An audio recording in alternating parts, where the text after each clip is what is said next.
श्री वल्लभाधीश की जय, श्री गुसाई जी परम दयाल की जय, श्याम सुंदर श्री अम्ने महारानी की जय, श्री गिरिराज धन की जय, श्री गोवर्धन नाथ की जय। આજે આપણે બેડ ટાઈમ સ્ટોરી લઈએ છીએ વાસુદેવદાસ છકડા। આ પ્રસંગ સાંભળીને બાળકો ખૂબ પ્રસન્ન થશે અને એમને સમજાશે કે સાચો બલ કેને કહેવાય, સાચી તાકાત કેને કહેવાય। 84 વૈષ્ણવની વાર્તા અંતર્ગત વાસુદેવદાસ છકડાનો પ્રસંગ જોઈએ, જેમાં વૈષ્ણવનું અલૌકિક સામર્થ્ય જણાય છે। સિંહનંદ ગામમાં વાસુદેવદાસ રહેતા હતા। તેઓ ખૂબ જ બળવાન હતા અને એ બળનું એમને ભારે અભિમાન હતું। એકવાર તેઓ સરસ્વતી નદીમાં બંને હાથ પછાડતા નહાઈ રહ્યા હતા। બાજુમાં શ્રી મહાપ્રભુજીના સેવક કૃષ્ણદાસ મેઘન પણ સ્નાન કરી રહ્યા હતા।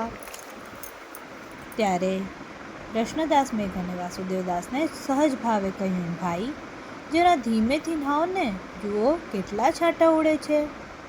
ત્યારે વાસુદેવદાસ છકડાએ કહ્યું, કેમ, આ આખી નદી પર શું તમારો જ અધિકાર છે? અમને ગમે તે રીતે નહાઈશું, જાઓ થાય તે કરી લ્યો, છાંટા તો ઉડશે જ। ત્યારે કૃષ્ણદાસજીએ ધ્યાનથી જોયું, જાણ્યું આ તો દેવી જીવ છે, પ્રભુ સંબંધી છે, પણ અહંકારમાં છકી ગયેલો છે। પાઠ ભણાવવા માટે ઝડપથી એના બંને હાથ પકડી લીધા।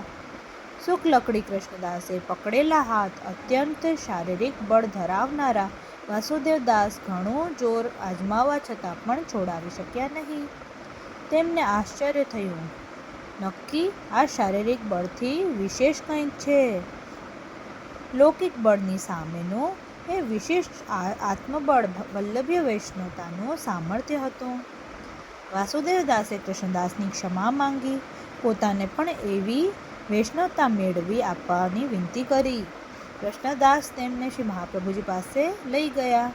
વાસુદેવદાસે કહ્યું, મહારાજ, આપના સેવકના સંગથી મારો અહંકાર ઓગળી ગયો છે, મને શરણે લો, આપનું અલૌકિક બળ આપો, આપ જે સેવા બતાવશો તે સૌભાગ્ય માનીને કરીશ।